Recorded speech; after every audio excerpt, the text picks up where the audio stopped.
Segundo o vídeo, ciúmes tem sintomas, tratamento e cura? Sim. O ciúme pode se tornar um pesadelo de regras, condições e restrições que desagradam a vida, tanto dele como da sua vítima. Essa é uma questão muito comum entre os que se amam e com certeza necessita de esclarecimento. Sentir ciúme por si só não é um sinal de pecado ou de problema. Paulo, em sua primeira epístola aos Coríntios, 1 Coríntios capítulo 13, verso 4, fala que o amor não arde em ciúmes. O termo grego zelou, ciúmes, empregado nessa passagem, abrange o conceito de ser zeloso, tanto no bom quanto no mau sentido. No bom sentido pode significar o cuidado zeloso, que busca o bem, a proteção, o acolhimento, a integridade e a felicidade de outra pessoa. O próprio Deus expressa seu zelo e cuidado por aqueles que criou, dizendo: não terás outro Deus diante de mim, porque eu sou o Deus zeloso. Êxodo capítulo 20, versos 3 e 5, Deus rejeita a adoração e o serviço de um coração dividido. O próprio Jesus disse: ninguém pode servir a dois senhores, Mateus capítulo 6, verso 24. Portanto, esse é o aspecto positivo. Quem ama, cuida, zela. É preciso destacar que a natureza humana foi corrompida pelo pecado, que inevitavelmente pode surgir distorções conectivas e afetivas. O ser humano é naturalmente egoísta, e o egoísmo é a base do pecado. A atitude de desconfiar de Deus, de colocar o eu e a própria vontade acima de Deus, e a sua vontade é, na verdade, a essência do pecado. O problema do ser humano é o pecado, e os ciúmes, no aspecto negativo, refletem essa realidade. Esse tipo de ciúme é um sentimento que gera sofrimento em relação a outra pessoa, de quem se espera o amor exclusivo. É o temor de que ela se dedique a sua afeição a outra pessoa.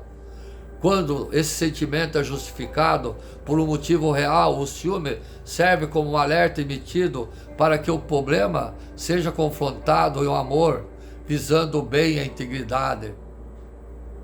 Um exemplo que pode ser dado é do que um marido atarefado, desatento e até mesmo ingênuo, que não percebe insinuações de outra mulher.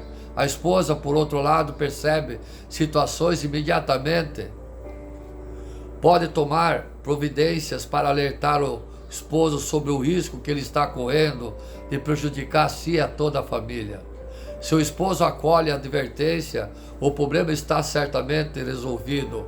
Contudo, se ele acha que a esposa está vendo e que não existe, pois ele mesmo não consegue enxergar, isso pode dizer que ela está delirando. Então o ciúme pode aumentar, pois existe um risco iminente diante dos fatos evidenciados.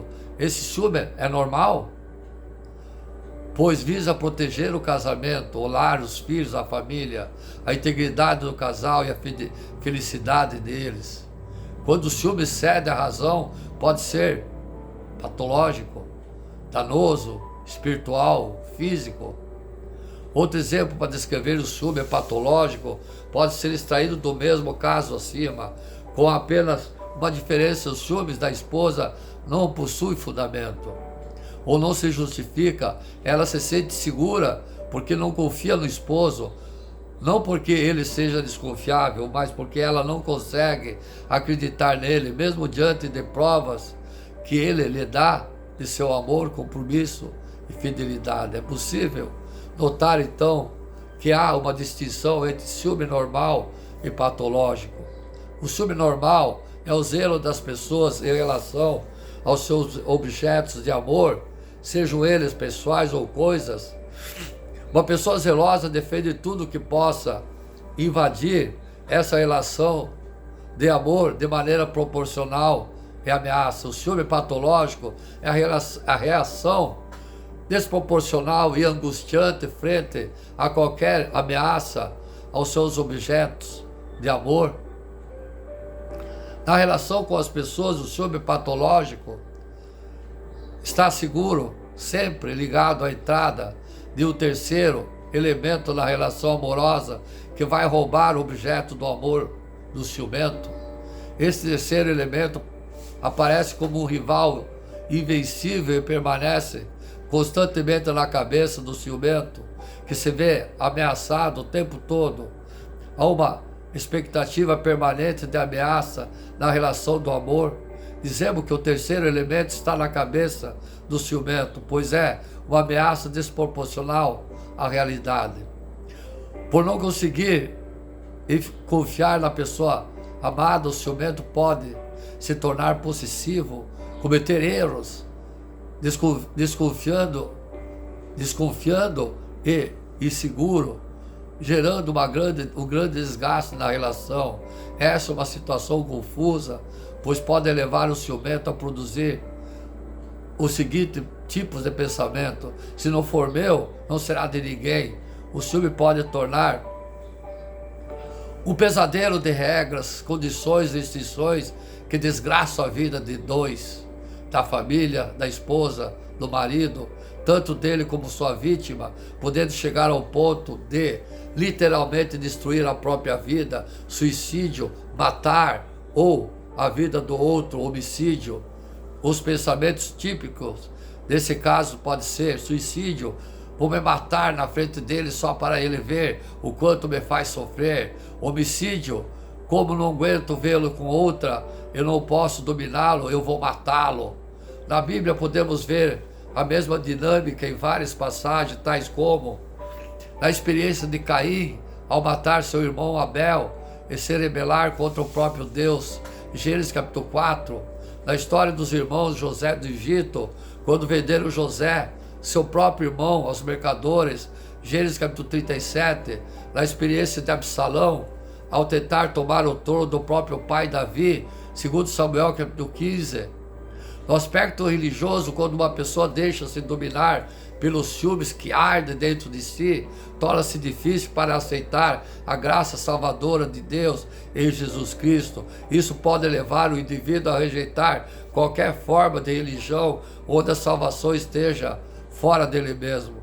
É por isso que tantas pessoas confiam muito em seus próprios esforços, regras e preceitos para alcançar a salvação. É preciso aprender a deixar Deus controlar sua vida. Isso envolve confiança e entrega. O resultado será a paz, o descanso e a certeza do cuidado e proteção divina. Há muitas provas que Deus é amor e de que Ele nos ama e de que Ele é digno de nossa confiança. A maior evidência reside no fato que Cristo morreu por nossos pecados. Que tal desenvolver uma amizade íntima com Jesus Cristo e Yeshua Mashiach? Confie a Ele seus sentimentos, angústias, medos, ciúmes. Confronte seus pensamentos com a realidade. Pergunte-se: por que estou com ciúmes? Há algum motivo concreto para me sentir assim? Que evidência eu tenho de que a pessoa com quem me relaciono gosta de mim e me ama? Analise os fatos reais e não os distorcidos. Não ouça o comichão do adversário, pai da mentira que quer te destruir. O problema está em minha percepção ou a pessoa com quem me relaciono me dá motivos reais para ter ciúmes. Se você consegue identificar esse ciúme como patológico, confronte seus pensamentos distorcidos com os fatos reais e concretos. Faça esse exercício, buscar ajuda profissional com uma terapeuta cristã de preferência, ou espiritual com os pastores, com os irmãos dos cultos, certamente ajudará a você superar essas questões. Mas ressaltamos que é em Cristo, através da palavra do Evangelho, mediante o contínuo trabalho do Espírito Santo, que podemos ter uma compreensão mais ampla sobre nós mesmos, sobre a nossa condição do pecado e o plano de Deus para nos restaurar. Por meio da fé é que desenvolva a nossa relação com Deus, recebemos a virtude de Yeshua Mashiach e passamos a refletir o seu caráter. 2 Pedro capítulo 1, verso 3 e 7. Os ciúmes, às vezes, destrói até as pessoas, amados e amadas. Sim, os ciúmes é destrutivo. Como abrir um culto? Vou pregar aqui que às vezes há evangélicos, pastores, que têm dúvidas como proceder. Essa dúvida é muito comum entre aqueles que estão iniciando no ministério pastoral, que naturalmente não estão habituados com essa tarefa. Sim, aqui você não vai conferir apenas como abrir um culto, mas também o que é preciso para dirigir uma reunião do início ao final, na presença do Espírito Santo, compartilhando o ensinamento bíblico e levando os irmãos a adorar e sentir a presença de Deus. Sim, como abrir o culto então e dirigir essa reunião? Quando o assunto é como abrir um culto, nada melhor é que um passo a passo completo, com informações úteis para quem deseja prestar um agradável culto aos olhos do Senhor. Nesse sentido, confiram a minha palavra nesse momento. Procure entrar na presença de Deus antes de abrir o culto. Antes mesmo de abrir o culto, o pastor, levita, diácono, presbítero ou qualquer outro irmão que fique responsável por essa missão deve buscar a presença de Deus. Coloque a sua vida nas mãos do Senhor durante todo o dia, orando, louvando, se mantendo completamente ligado ao Espírito Santo, para que suas palavras de oração no momento da abertura do culto sejam recebidas nos céus. Esteja na igreja com antecedência. Se você ficar com a responsabilidade de abrir o culto, procure chegar na igreja com antecedência, evitando qualquer tipo de imprevisto que atrase o culto. Lembre-se que, de acordo com Coríntios, capítulo 14, verso 40, as coisas de Deus precisam ser feitas com ordens e decência, mas tudo deve ser feito com decência e ordem. O Pai gosta de tudo organizado. Além disso, ao procurar chegar na igreja com antecedência, você manterá o seu coração tranquilo e, portanto, será mais fácil manter-se vigilante e conectado com o Espírito Santo. Inicie a abertura do culto na hora marcada. Na hora marcada para o início do culto, cumprimente os irmãos presentes e convide-os a colocar de pé ou dobrar os joelhos em sinal de referência ao Senhor.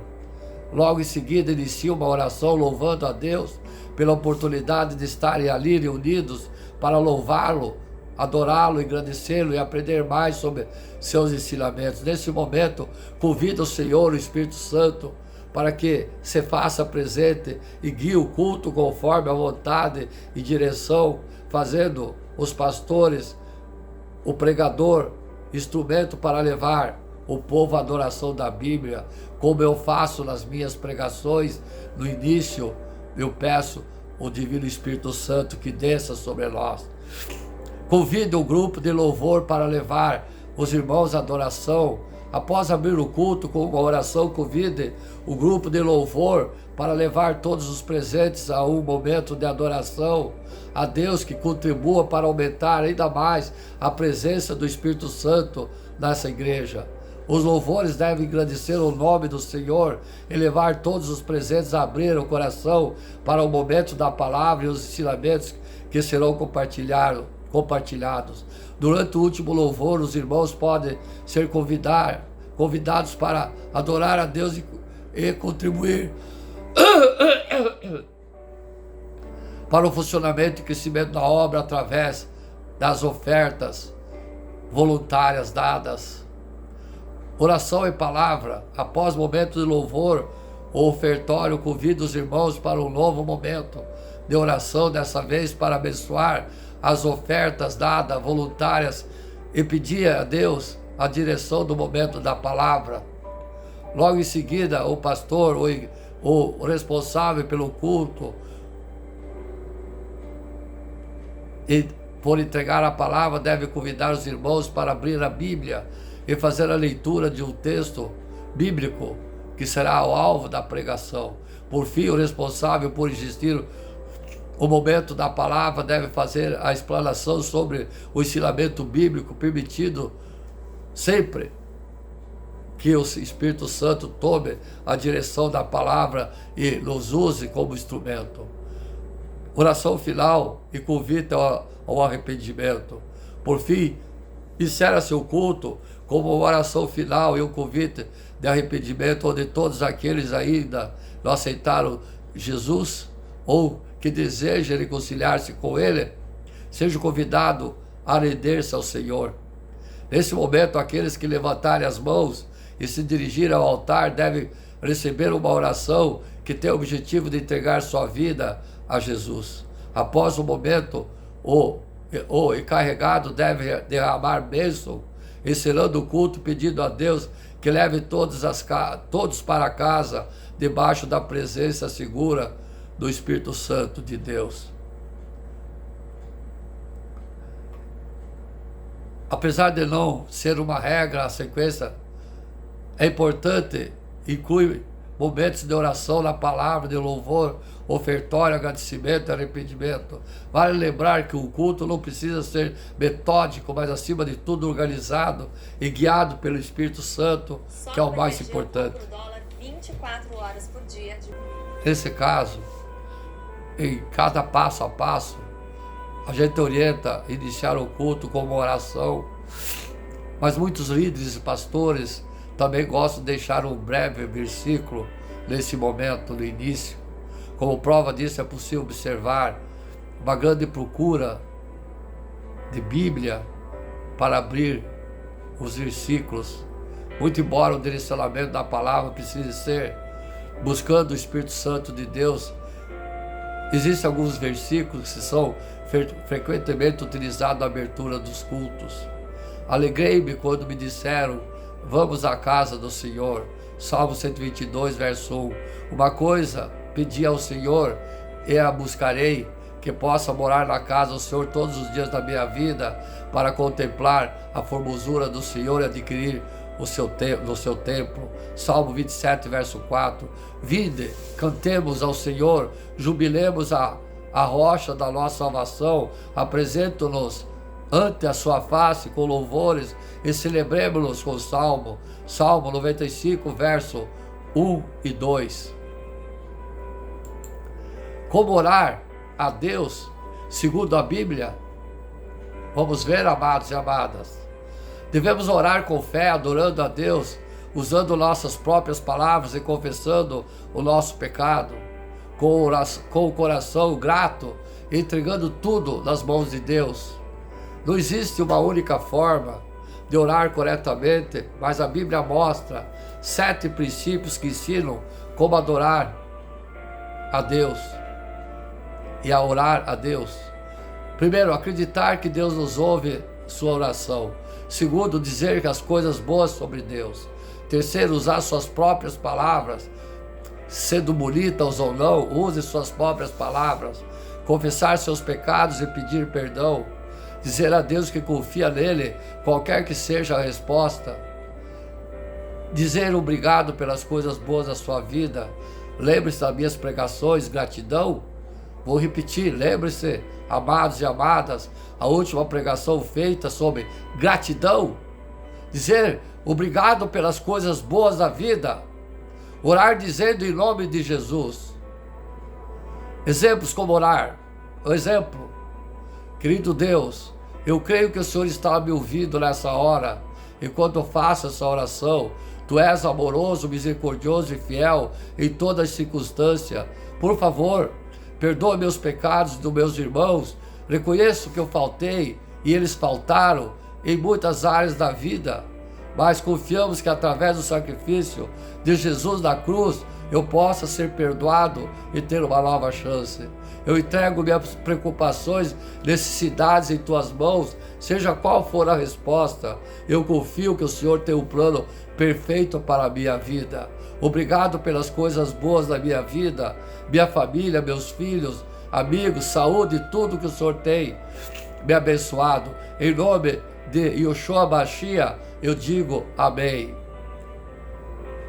Acredite em Deus que Ele vai te ouvir essa oração. Antes de começar, lembre que Deus nos ama e ouve todas as nossas orações. Ele tem todo o poder e quer o melhor para cada um de nós. Quando oramos, precisamos crer nisso. Quem tem fé, verá a resposta de Deus. Mateus capítulo 21, verso 22, que diz: em tudo que pedirem em oração, se crerem, receberão. Vou repetir. Atenção, família, amados e amadas. Quem tem fé, verá a resposta de Deus nas suas orações. Mateus capítulo 21, 22. Em tudo que pedirem em oração, se crerem, vocês receberão. Comece dizendo coisas boas sobre Deus, de uma forma simples. Diga a Deus que Ele conhece que Ele é todo poderoso, Criador do céu e da terra. Ele é o Rei e tudo depende dEle, tudo que temos é dEle. Isso é adorar a Deus, por exemplo. Senhor, a oração de adorar a Deus. Atenção, amados e amadas. Senhor, Tu és Rei, meu Pai, Tu és bom. Meu Deus, eu Te adoro, porque Tu controlas todo o universo e a mim. Deus, Tu és grande e poderoso.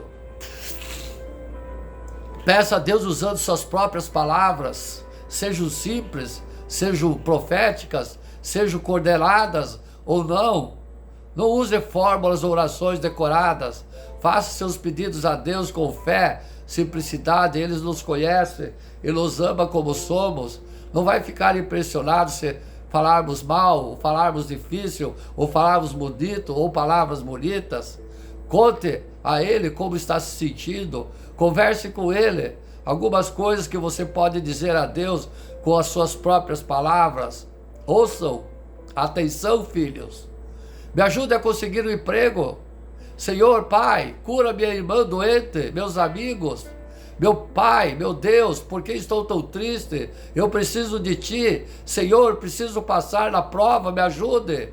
Pai, o que vai ser de mim agora? Me ajuda. Me proteja no dia a dia.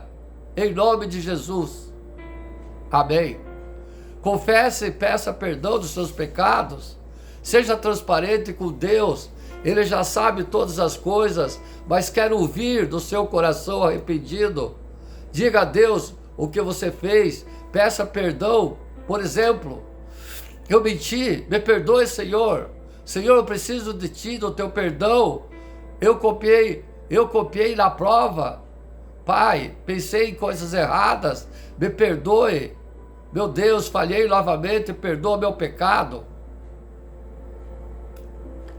Entregue nas mãos de Deus. Jesus nos ensinou a dizer: seja feita a tua vontade. Isso significa que na sua oração, o importante é que você reconheça que Deus está no controle. Diga assim, por exemplo: atenção, filhos. Senhor, quero que essas coisas aconteçam, mas sei que Tu és Deus e sabes o que é melhor para mim. Preciso disso, Senhor, mas faz como achares melhor, confio em Ti.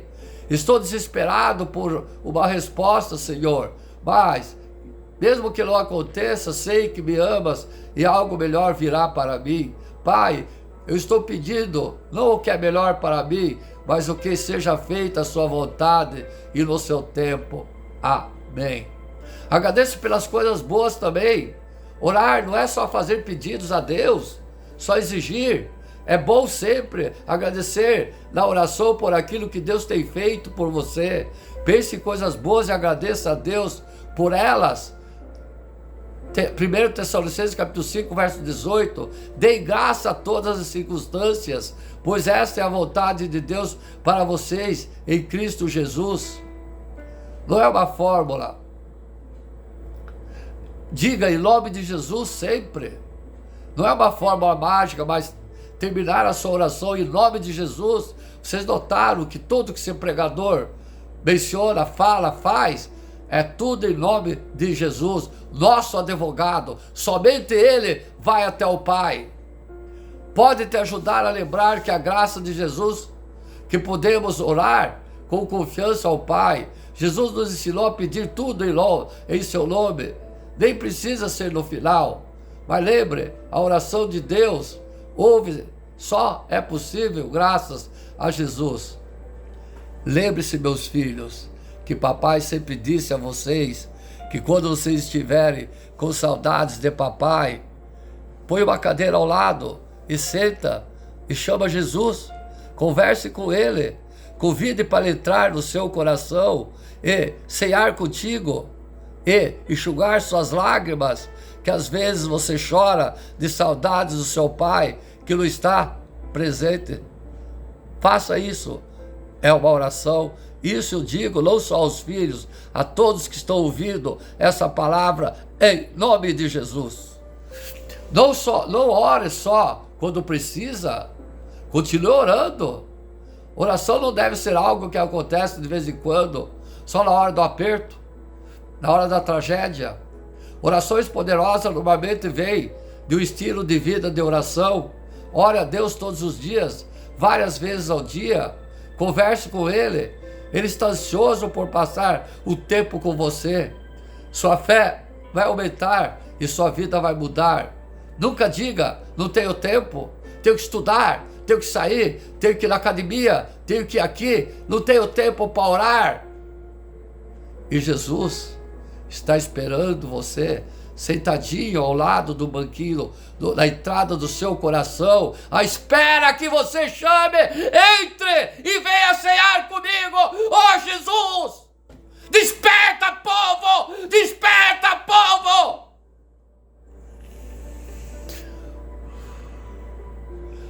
Se você quer orar cada vez melhor, peça a Deus. A Bíblia diz que podemos pedir a Deus para nos ensinar como orar.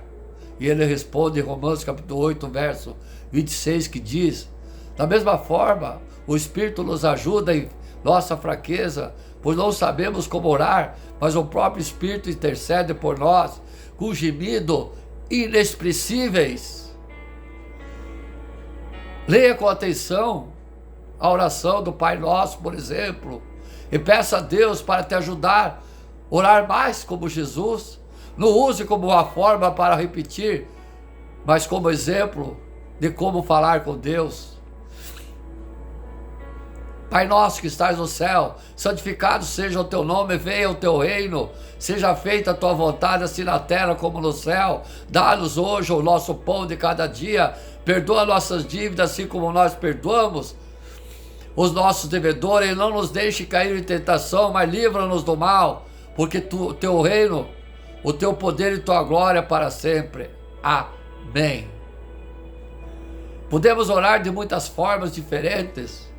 Amados e amadas, não há regras rígidas sobre como orar. Orar é falar com Deus. Lembre-se, filho, o papai sempre disse, orar é falar com Deus. Quando você fala com o teu amiguinho, você não fala normal? Sim, então fale com ele, com Jesus, com Deus, com o Pai, com o Espírito, com o Pai, com o Filho, com o Espírito Santo.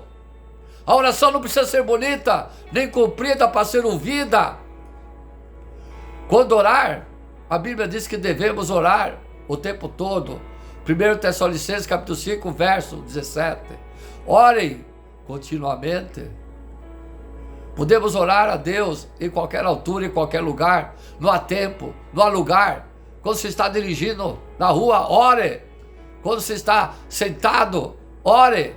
Deus ouve sempre nossas orações, não importa onde estamos.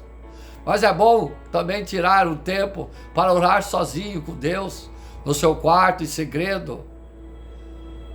É como ter uma conversa mais íntima com um amigo, sem distrações. Jesus procurava sempre ter um tempo a sós para orar. Lucas capítulo 5, verso 16, que diz: mas Jesus retirava-se para lugares solitários e orava. Podemos estar sozinhos ou em grupo, o mais importante é o relacionamento com Deus, não o que outras pessoas vão pensar. Não é uma atuação para impressionar, é uma conversa honesta com Deus.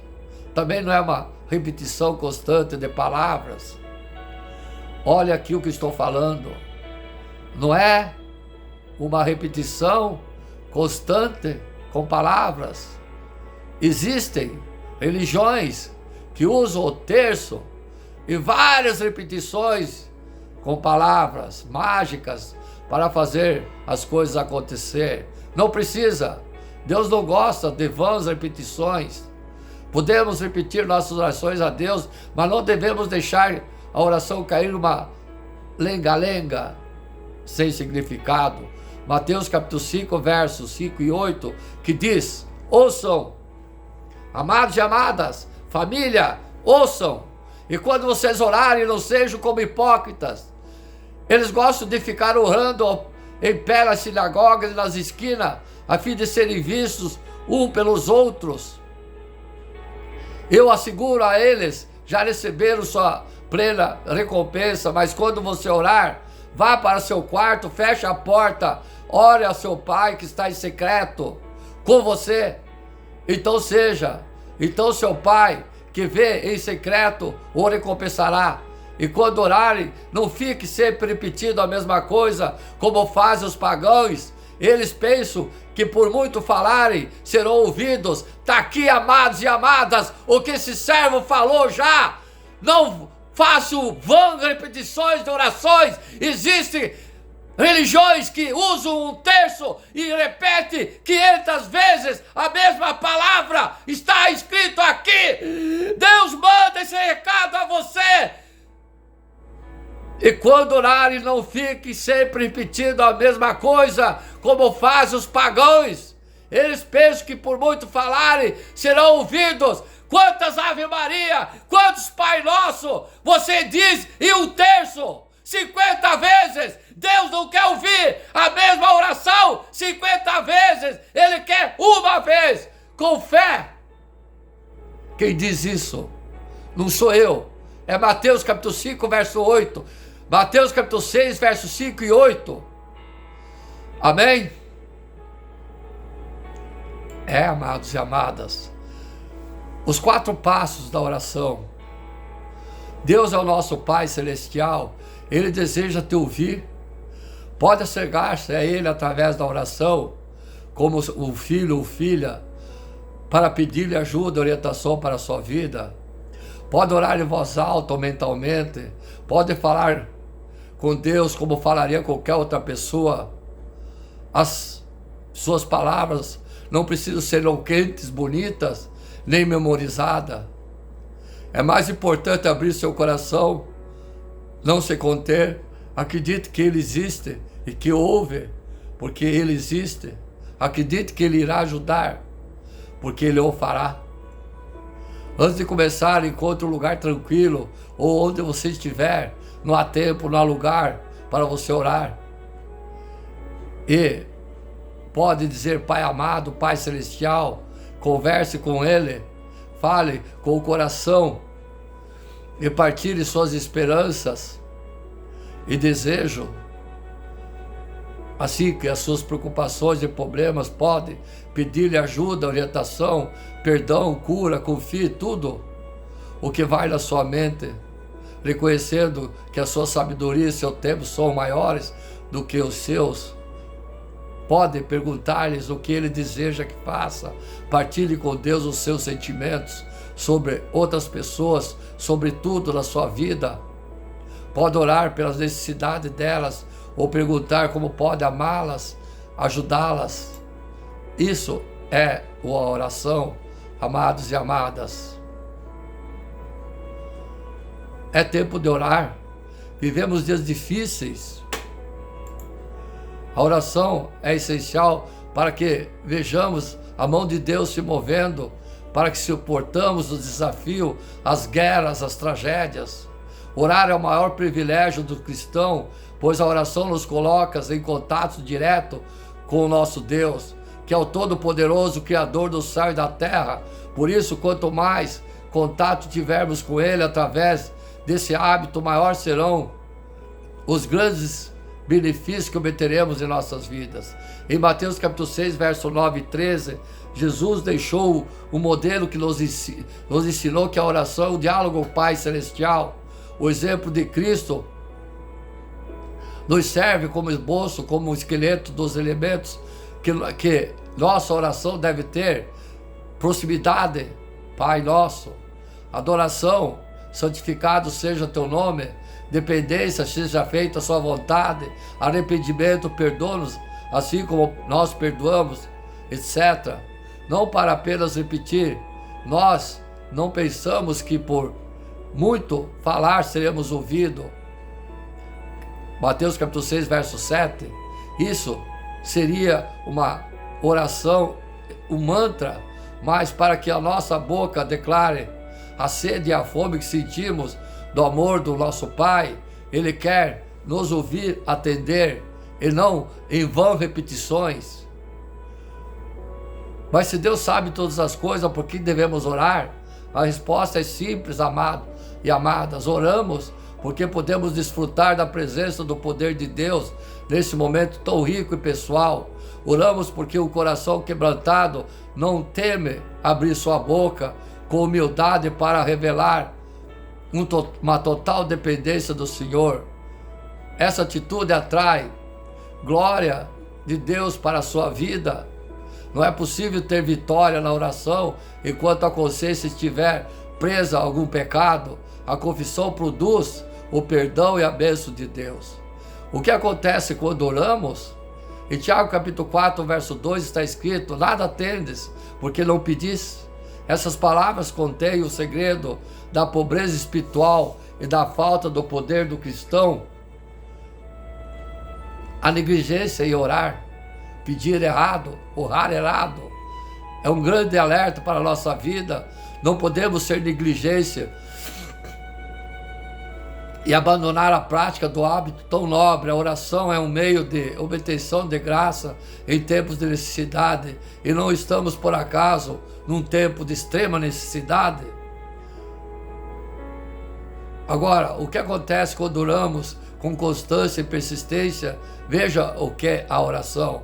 Promove crescimento espiritual, conhecimento, o estudo bíblico, a Deus que anda de mãos dadas, traz o poder de Deus para tudo quanto você faz, tem valor para a conversão dos outros, traz bênção à vida da igreja, irá desarraigar toda heresia, corrigir os maus entendidos, varrer ciúmes e animosidade, eliminar as imoralidades, trazendo com ela a maré cheia de graça, vivificadora de Deus. Essa é uma maneira indicada por Deus para alcançar a vitória. Seja insistente, incansável por causa da nossa ousadia. Deus se levantará e nos dará o que necessitamos. Lucas capítulo 11, verso 8. A oração em nome de Jesus Cristo é o caminho que Ele mesmo indicou a seus discípulos para obterem a plenitude da sua obra. Até agora nada tendes pedido em meu nome.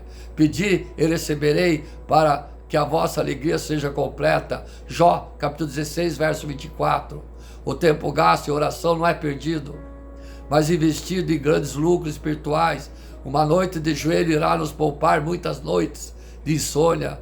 É o meio indicado por Jesus para que o nosso coração não fique sobrecarregado com excesso, ansiedade e cuidado dessa vida, para que o dia da volta de Cristo não venha sobre nós repentinamente como um laço. Lucas capítulo 21, verso 34 e 36. Só há um meio de nos preparar para a vida do Senhor Jesus, é através de muita oração.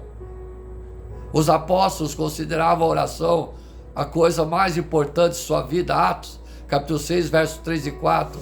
E nós devemos fazer o mesmo. Assim, nossas decisões estarão governadas pelo Espírito Santo. Nossa vida espiritual alcançará um patamar acima da mediocridade.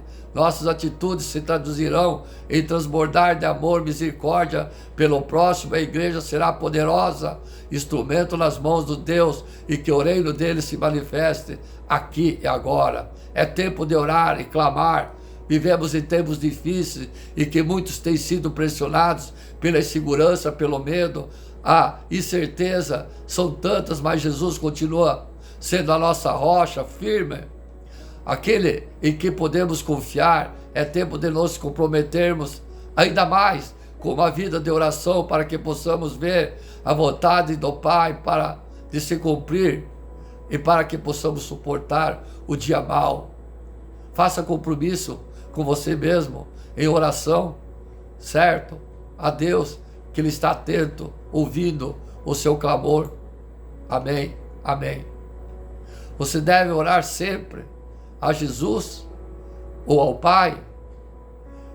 Já ouvimos muitas pessoas orando a Jesus e concluindo a oração em nome de Jesus. Sim, devemos concluir todas as orações em nome de Jesus. A verdade é que toda a Trindade, Pai, Filho e Espírito Santo, está interessada em nossas orações. O Pai deseja dar boas coisas que lhe pedirem. Mateus capítulo 7, verso 11. O Filho promete que se pedirmos alguma coisa em seu nome, isso Ele fará. Jó capítulo 14, verso 14. E o Espírito Santo intercede por nós sobremaneira com gemidos inexpressíveis, porque não sabemos orar como convém. Romanos capítulo 8, verso 26. No entanto, esse interesse de todos os membros, Pai, Filho e Espírito Santo, as divindades em nossas orações, não significa que devamos passar por cima das orientações bíblicas. O correto não é, por exemplo, orar ao Espírito Santo em nome de Jesus, a Jesus em nome de Jesus. Não negamos tais orações possam ser atendidas, mas seria bom atentarmos para que a Bíblia diz sobre a oração. Toda oração deve ser dirigida a Deus, Pai, Filho e Espírito Santo, a fim de que tudo quanto pedires ao Pai, Ele vou-lo conceda. Jó capítulo 15, verso 16. Se pedires alguma coisa ao Pai, Ele vos concederá. Jó capítulo 16, verso 23. O próprio de Jesus deixou-nos a oração modelo, que assim começa: o Pai Nosso. Mateus capítulo 6, verso 9. Em suas orações, Jesus se dirigia ao Pai. Ele disse, ensinar os discípulos como orar. Pai, graças te dou por me ouvires. Orou antes de ressuscitar Lázaro. Eu rogarei ao Pai, Ele vos dará outro Consolador. Afirmou ao prometer o envio do Espírito Santo. Pai, é chegada a hora, disse no início da sua oração: meu Pai, se possível, afaste de mim esse cálice. Suplicou na noite da agonia no Getsemane: Pai, perdoa-lhes porque não sabem o que fazem. Pediu ao estar suspenso na cruz. Todas as orações devem ser concluídas com a expressão em nome de Jesus. Em nome, indicando a pessoa Jesus. Quando for ao Pai, quando for ao Espírito Santo. Ou seja, pedimos confiados nossos méritos no nosso Jesus Cristo, o qual deu sua vida como resgate por nossos pecados. Mateus capítulo 20, verso 28. Isso significa que pedirmos para tudo o que Jesus merece seja acreditado para nós, pois naturalmente o que merecemos é a morte como salário do pecado. Romanos capítulo 6, verso 23. Eis, tudo que pedires em nome de Jesus, e tudo quanto pedires em meu nome, eu farei. Jó capítulo 14, verso 13, a fim de que tudo que pedires ao Pai em meu nome, Ele vos conceda. Se pedirdes alguma coisa ao Pai, Ele vos-la concederá em meu nome. Mesmo que em nossas orações não necessitarmos pedir ao Espírito Santo que eu faça, Ele atua como nosso intercessor junto ao Pai. Também o Espírito semelhante nos assiste em nossa fraqueza, porque não sabemos orar como convém, mas o Espírito Santo intercede por nós de sobremaneira, com gemidos inexpressíveis. Romanos capítulo 8, verso 26. Mas uma palavra sobre a oração: não devemos orar sempre para pedir coisas a Deus. Pedidos são apenas parte da oração. Oração, como a Bíblia, deve incluir confissão, adoração, gratidão, petição pessoal, intercessão para os outros. Para ser atendidas, a oração requer purificação em vida, união com Cristo, submissão a Deus, direção ao Espírito Santo. Sim, vou seguir o terceiro e último vídeo. Amém?